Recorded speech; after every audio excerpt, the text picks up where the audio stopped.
Ever wonder what happens when someone as powerful as a king confronts the raw, unfiltered edge of mortality? Let me tell you about a moment that's been etched into Charles's memory for almost 40 years, a moment that reshaped his relationship with risk, duty, and the people who protect him. Picture this, a prince, then, skiing in the Swiss Alps, surrounded by snow, adrenaline, and the illusion of control. Then, a mountain decides to play God. That's the story of the 1988 avalanche that nearly took Charles's life and claimed his closest friend. But here's what fascinates me.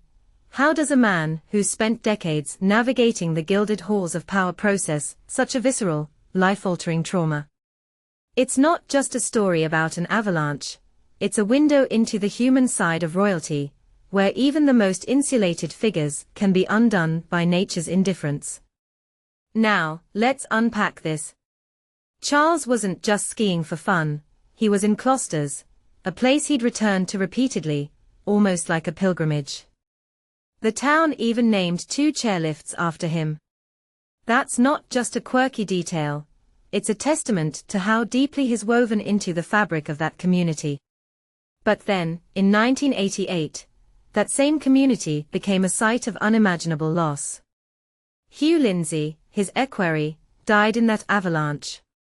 Charles didn't just lose a friend, he lost someone who was part of his inner circle, someone who likely knew him better than most.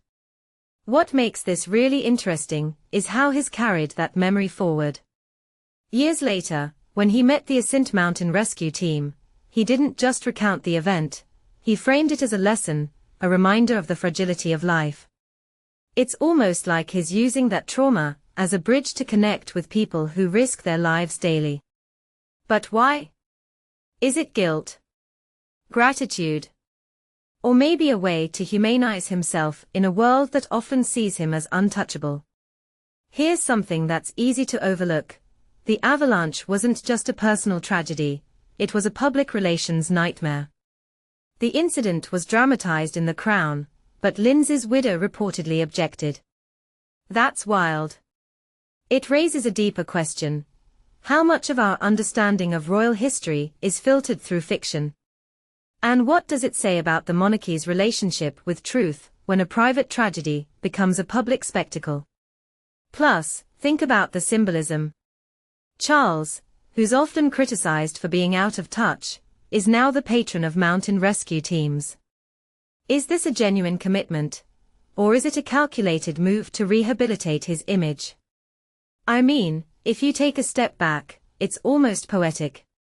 A man who survived a near-death experience now champions those who save others. But is that redemption, or just damage control? Let's not forget the other layer here, the geography of memory. Klosters isn't just a ski resort, it's a place where Charles's love life began. William and Kate's first date was there. Yet, it's also the site of a death that haunts him. That duality is fascinating. It's like the mountains themselves hold contradictions.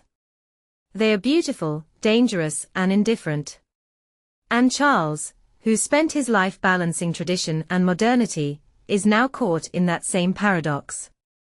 He's the patron of rescue teams, but is also the one who once skied recklessly enough to trigger a crisis.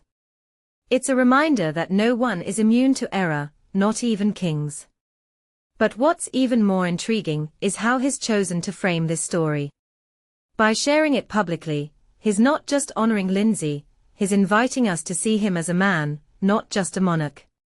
And in a world where leaders are often seen as infallible, that vulnerability might be the most powerful message of all. So the next time you see a king on a mountain, remember, beneath the regalia, there's a person who's felt the weight of snow, the sting of loss, and the quiet courage to keep going.